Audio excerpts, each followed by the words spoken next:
Et si je vous disais que vous possédez déjà tout ce dont vous avez besoin pour transformer complètement votre vie, le croiriez-vous? Et si je vous disais que c'est précisément ce fait qui explique pourquoi la plupart des gens ne transforment jamais rien véritablement? Curieux, n'est-ce pas? Nous vivons à l'époque la plus riche que l'humanité ait jamais connue. Savoir, opportunités, ressources, technologie. Et pourtant, la plupart des individus atteignent l'âge de 65 ans fatigués, frustrés et sans la moindre indépendance. Non pas par manque d'occasion, mais pour une raison bien plus discrète. Le monde n'est pas mu par la chance. Il est mu par ceux qui pensent avec intention. Et c'est ici que commence le plus étrange de tous les secrets.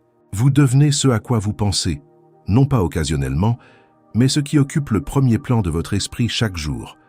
La plupart des gens ne s'en rendent pas compte, car ils confondent penser et souhaiter.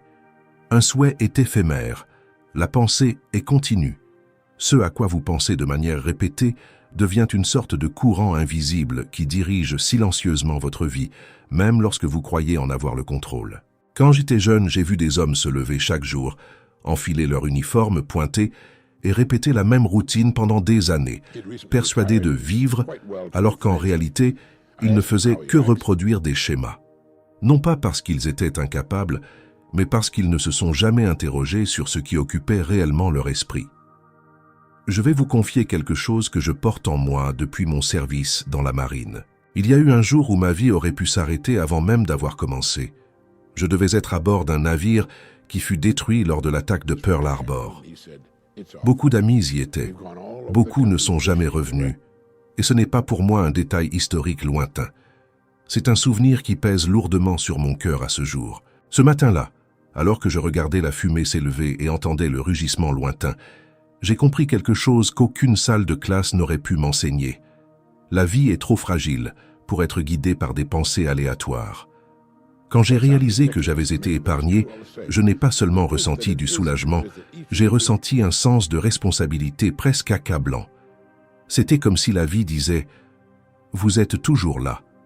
Qu'allez-vous en faire ?» Cette question ne m'a jamais quitté. Et voici le point crucial. L'esprit ne fait pas la distinction entre ce qui est utile et ce qui est nuisible. Il amplifie simplement ce que vous répétez. Si vous nourrissez la peur, le doute, le ressentiment, ces graines croissent. Si vous nourrissez la clarté, le courage et la détermination, elles croissent aussi. La recherche psychologique montre que le cerveau crée des voies neurales renforcées par la répétition. En d'autres termes, plus vous pensez à quelque chose, plus il devient facile d'y penser à nouveau, et plus il devient difficile d'échapper à ce schéma. C'est pourquoi les soucis se multiplient et pourquoi la peur devient automatique. Mais la même loi s'applique à la confiance et à la concentration. Regardez autour de vous et demandez-vous combien de personnes connaissez-vous qui vivent dominées par l'inquiétude. L'inquiétude à propos de l'argent, de l'avenir, des opinions des autres. Et combien de ces personnes progressent réellement? Comparez cela maintenant avec quelqu'un qui, même face aux difficultés, garde un objectif ferme à l'esprit. Cette personne n'a peut-être pas encore tout, mais elle avance. La différence n'est pas la chance, c'est une direction mentale. J'ai appris que l'esprit est comme une terre fertile.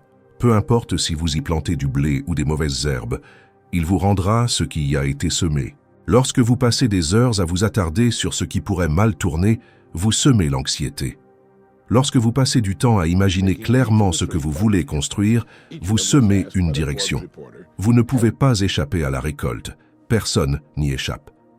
Et cela s'applique aussi bien à ceux qui ont beaucoup qu'à ceux qui ont peu. J'ai vu des personnes d'une grande intelligence et d'un grand talent se détruire parce qu'elles ont laissé la peur prendre le dessus. Et j'ai vu des gens ordinaires, sans avantage apparent, avancer parce qu'ils ont choisi de penser avec discipline.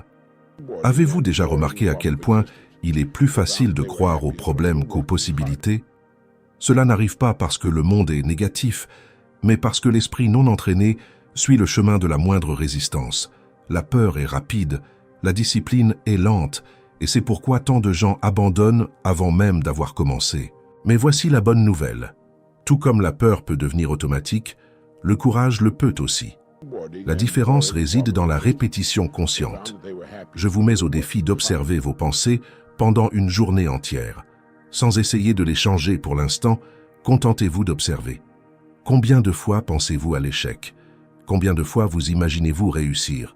Combien de fois répétez-vous mentalement quelque chose que vous craignez? Combien de fois répétez-vous quelque chose que vous souhaitez construire? Ce décompte est révélateur, car au final, vous ne devenez pas ce que vous désirez. Vous devenez ce à quoi vous pensez constamment. Si vous pouvez saisir cela profondément, vous verrez que vous n'avez pas besoin de lutter contre le monde entier pour changer votre vie. Il vous suffit de commencer en vous-même. Tout ce qui vous entoure aujourd'hui, vos finances, vos relations, votre paix ou votre angoisse, est le reflet de schémas mentaux cultivés pendant des années. Et ce n'est pas une raison de culpabilité, c'est un appel à l'éveil. Car si la pensée a façonné qui vous êtes maintenant, elle peut aussi façonner qui vous deviendrez à partir d'aujourd'hui. Un objectif clair est la différence entre avancer et simplement survivre. Ce n'est pas l'intelligence qui décide qui gagne. Ce n'est pas un talent isolé. C'est la clarté de la direction. Imaginez deux hommes quittant leur maison le matin. L'un sait exactement où il va et pourquoi. L'autre part juste parce qu'il a besoin de faire quelque chose. Après quelques années, le premier homme aura construit quelque chose. Le second n'aura fait que bouger. Et le mouvement n'est pas le progrès. Si vous observez la vie attentivement, vous verrez que presque tout le monde vit en pilote automatique. Ils se réveillent, suivent des routines, réagissent aux problèmes et répètent le même cycle chaque jour. Ce n'est pas parce qu'ils veulent une petite vie, mais parce qu'ils n'ont jamais défini de cible. Et sans cible, toute direction semble acceptable. La vie devient alors une succession de réactions au lieu de décisions. Quand j'étais encore jeune et que je travaillais à la radio, j'ai rencontré un vendeur qui m'a laissé une profonde impression. Il n'était ni le plus charismatique ni le plus intelligent de l'équipe, mais il avait quelque chose que les autres n'avaient pas, un objectif écrit. Il savait exactement combien il voulait gagner, quel poste il visait et pour quand. Et ce n'était pas juste un souhait vague, il avait un but concret. Tandis que d'autres attendaient la chance ou les opportunités, lui les créait. J'ai vu cet homme s'élever d'une situation financière modeste et atteindre une réelle stabilité. Non pas parce qu'il était extraordinaire, mais parce qu'il avait une direction. Comparez cela maintenant avec la vie de quelqu'un qui possédait une célébrité et un talent extraordinaire, comme Marilyn Monroe. Elle a obtenu une reconnaissance mondiale, mais a mené une intense bataille intérieure, marquée par l'insécurité et de profonds doutes. Cela ne diminue en rien son génie, mais cela révèle quelque chose de souvent ignoré. Le talent sans stabilité intérieure peut devenir un fardeau. Sans un objectif clair et une solide direction interne, même le succès extérieur peut devenir insupportable. Et voici le point que peu de gens veulent affronter. Si vous ne décidez pas ce que vous voulez, quelqu'un décidera pour vous. Votre patron, vos dettes, vos circonstances, ou simplement le hasard. Combien de personnes connaissez-vous qui disent « Je veux une vie meilleure », mais ne peuvent pas dire exactement ce que cela signifie. Elles veulent plus d'argent, mais ne savent pas combien. Elles veulent la liberté, mais ne définissent pas ce qu'elles en feraient. Elles veulent la paix, mais ne savent pas ce qui doit changer pour l'atteindre. Des désirs vagues mènent à des résultats vagues. Voyez la différence chez quelqu'un comme Ray Kroc. Il n'avait pas la jeunesse de son côté. Il avait plus de 50 ans lorsqu'il a vu une opportunité dans un petit restaurant de hamburgers. Beaucoup n'auraient vu qu'une entreprise locale. Lui a vu un système, un modèle, une possibilité d'expansion. Il n'a pas seulement rêvé, il a défini un objectif concret et a suivi un plan. Cette clarté a transformé une petite opération en un empire. Ce qui a changé n'était pas seulement l'idée, mais la direction mentale qui la sous-tendait. Le cerveau humain fonctionne au mieux lorsqu'il reçoit une commande claire. La science montre que des objectifs spécifiques activent des zones cérébrales liées à la motivation et à la planification. Cela signifie que plus vous êtes clair sur ce que vous voulez, plus votre propre cerveau commence à travailler pour y trouver des chemins. Mais si vous vivez sans clarté, votre cerveau ne sait pas quoi chercher. Il réagit donc simplement à ce qui se passe autour de lui. Demandez-vous maintenant, savez-vous exactement ce que vous voulez ? Pas plus ou moins. Exactement. Si quelqu'un vous demandait d'écrire votre objectif principal en une seule phrase, le pourriez-vous? Si la réponse est non, alors vous n'avez pas d'objectif. Vous avez juste une intention vague. Et les intentions vagues construisent rarement des destinations concrètes. Et ce n'est pas une théorie lointaine. Cela affecte tout, votre carrière, votre argent, votre santé, vos relations. Les personnes qui ont des objectifs clairs ne sont pas à l'abri de la peur ou des difficultés, mais elles ont une boussole. Et lorsque les tempêtes surgissent, elles ne se perdent pas aussi facilement, car elles savent où elles vont. Je veux vous lancer un défi simple. Écrivez un seul objectif, pas 10, pas 5, juste un. Écrivez quelque chose que vous voulez réellement atteindre et qui soit suffisamment clair pour être mesuré. Ne dites pas « je veux améliorer ma vie ». Dites exactement ce que cela signifie. Un montant précis, un poste, une compétence, un changement concret. Et portez cela avec vous. Lisez-le chaque jour. Observez comment votre esprit commence à s'adapter. La vie récompense la clarté. Elle ne récompense pas la confusion. Et si vous pouvez définir précisément où vous voulez aller, vous découvrirez quelque chose de puissant. Des opportunités qui semblaient autrefois invisibles commenceront à apparaître. Non pas parce qu'elles sont apparues de nulle part, mais parce que votre esprit sait maintenant ce qu'il doit chercher. Le prix du succès ne se paie pas d'un coup. Il se paie en petites décisions quotidiennes, si infimes qu'elles semblent insignifiantes au moment où elles se produisent. La plupart des gens croient que le plus grand obstacle est le manque d'opportunités, d'argent ou de soutien. Mais en vérité, le véritable défi réside dans la maîtrise de votre propre esprit quand personne ne regarde. Car c'est là, dans la solitude de vos pensées, que la vie prend forme. Quand j'ai commencé mon parcours à la radio, il n'y avait rien de glamour là-dedans. Il fut un temps où j'ai perdu mon emploi. Je me souviens avoir quitté la porte de la gare, sentant le poids du monde sur mes épaules. Il n'y avait aucune sécurité, aucune garantie, aucun plan de secours, juste un vide. Cette nuit-là, assis dans une petite pièce, avec très peu d'argent et beaucoup de doutes, j'ai réalisé que j'avais deux options. Laisser la peur me consumer ou forcer mon esprit à voir au-delà de ce moment. Je n'avais aucune preuve que les choses s'amélioreraient, mais j'ai décidé de penser comme si l'amélioration était déjà en chemin. Ce ne fut pas facile. Ce fut une bataille quotidienne contre l'envie d'abandonner. Mais j'ai découvert quelque chose pendant cette période. L'esprit peut être entraîné, tout comme un muscle. Et voici quelque chose que peu de gens comprennent réellement. Penser positivement ne signifie pas ignorer les problèmes. Cela signifie refuser de les laisser définir votre destin. Cela signifie regarder une situation difficile et se demander quand même quelle est la prochaine étape que je peux franchir. Cela demande du courage. Car le chemin le plus facile est de blâmer les circonstances, les autres ou la malchance. Le chemin difficile et transformateur est d'assumer la responsabilité de ses propres pensées. Il y a un schéma que j'observe à maintes reprises. Les gens qui abandonnent disent souvent « j'ai essayé mais ça n'a pas marché ». Ce que cela signifie souvent, c'est qu'ils ont essayé pendant une courte période, n'ont pas vu de résultats immédiats et ont reculé. La vérité est que tout changement réel exige une période d'adaptation mentale. La recherche sur les habitudes montre que l'esprit prend du temps pour former de nouvelles connexions neuronales. Cela signifie que lorsque vous essayez de changer, votre propre cerveau résiste initialement. Non pas parce que vous avez tort, mais parce que le cerveau tente de maintenir ce qui est familier. Et c'est pourquoi tant de gens abandonnent trop tôt. J'ai vu cela de mes propres yeux au fil des ans. J'ai été témoin de personnes avec un potentiel énorme reculer parce qu'elles se sentaient mal à l'aise de changer. Et j'ai vu des individus ordinaires surmonter tout cela parce qu'ils ont persisté.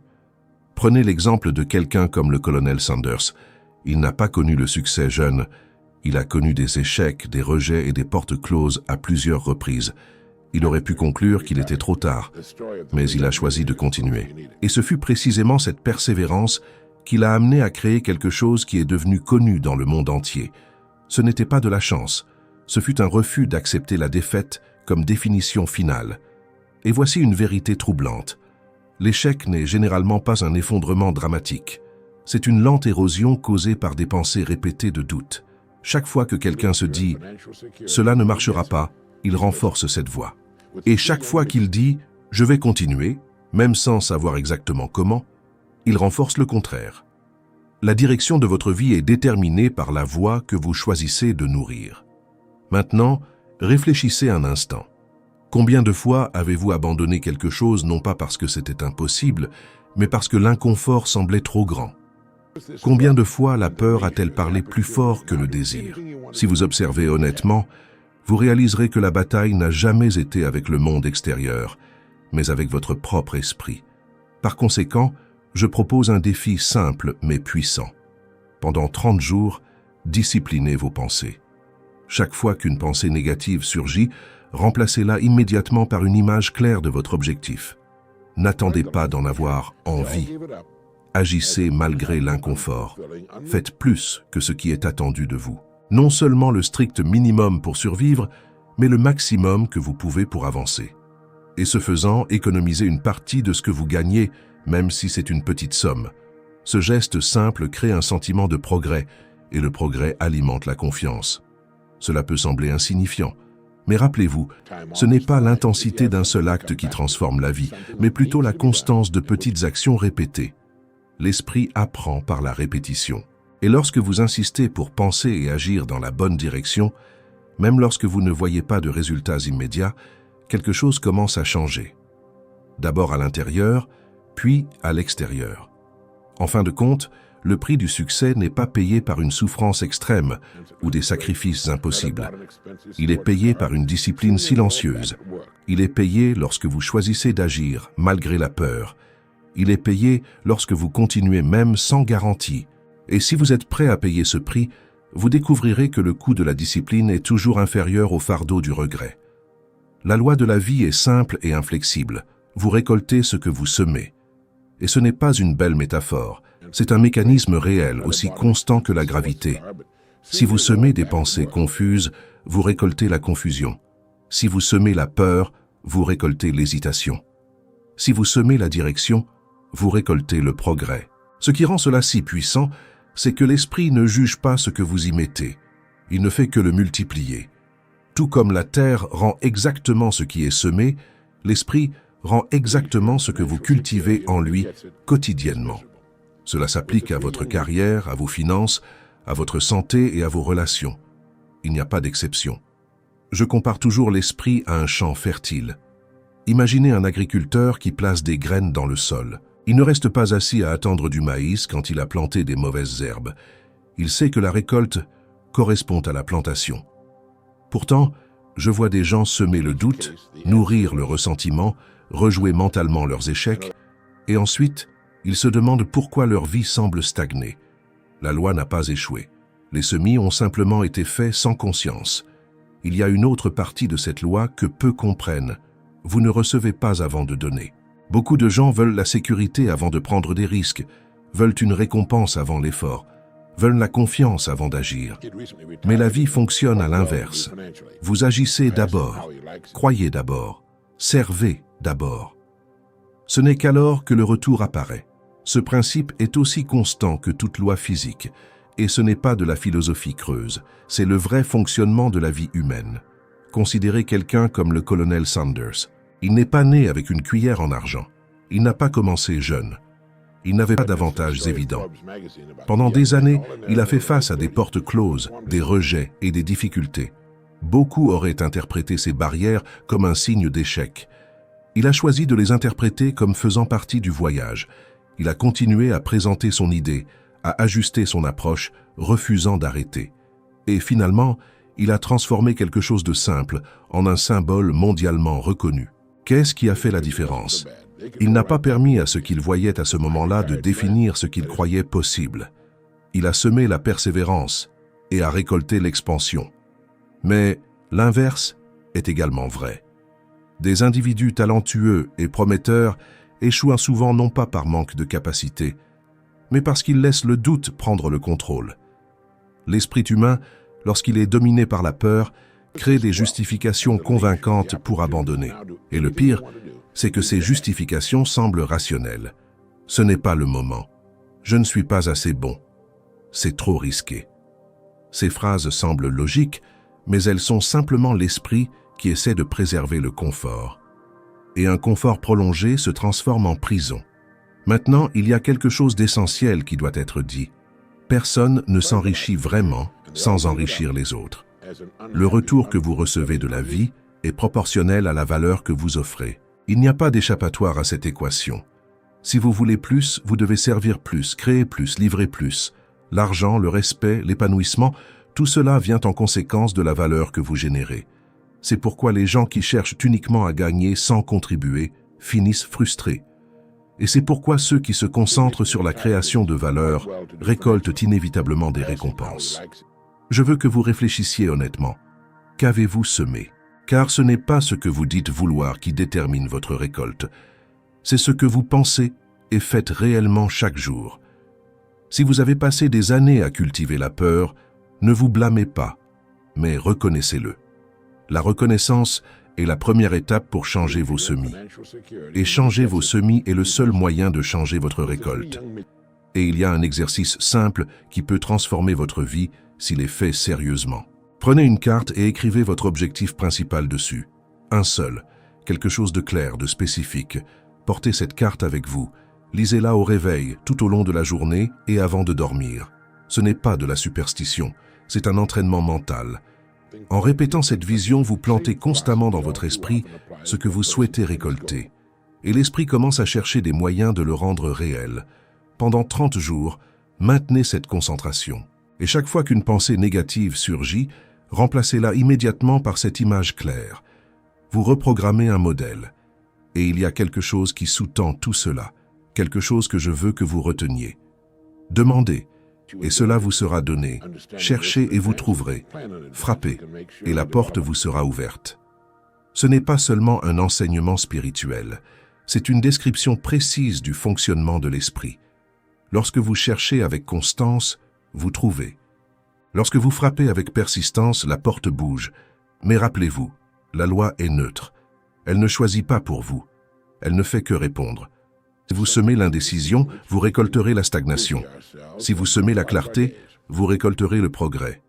Et si aujourd'hui votre vie ne reflète pas ce que vous désirez, ce n'est pas une condamnation. C'est un signe, une invitation à changer ce qui est semé. La récolte change lorsque les semis changent. Et les semis changent au moment où vous assumez le contrôle conscient de votre esprit. S'il y a une idée qui devrait être gravée dans votre esprit, c'est celle-ci. Votre vie suit la direction de vos pensées dominantes. Ce ne sont ni les circonstances, ni la chance, ni ce qui s'est passé hier qui définit ce que vous devenez. C'est ce que vous choisissez de penser et de cultiver chaque jour. Lorsque vous saisissez vraiment cela, vous réalisez que vous n'êtes pas lié par ce qui a été, car vous pouvez commencer dès maintenant à construire ce qui sera. Le point le plus important est celui-ci. Contrôler votre esprit est le point de départ de tout ce que vous souhaitez transformer dans votre vie. Je veux que vous intériorisiez ceci. Un objectif clair, poursuivi avec discipline, transformera votre réalité plus profondément que tout effort dispersé. Si vous désirez réellement un changement, commencez par diriger consciemment vos pensées et faites-le avec une constance inébranlable, chaque jour, sans faute. Cette décision silencieuse, réaffirmée quotidiennement, est le fondement de toute véritable transformation. Merci de m'avoir accompagné jusqu'ici. Je vous retrouverai dans la prochaine vidéo où nous gravirons une marche supplémentaire sur ce chemin de la sagesse afin que vous puissiez devenir une personne encore plus consciente, forte et préparée pour la vie. Maintenant, je veux que vous écriviez en commentaire un seul mot, début. Écrire ce mot n'est pas un détail anodin, c'est un engagement symbolique vers une nouvelle direction. C'est la première étape concrète pour prendre le contrôle de votre esprit et de ce que vous construirez à partir de ce moment. En écrivant « début », vous vous déclarez que vous ne fonctionnerez plus en pilote automatique, et cela crée un véritable point de départ, un engagement interne qui commence à réorganiser vos pensées et avec le temps, vos actions. Écrivez « début » maintenant.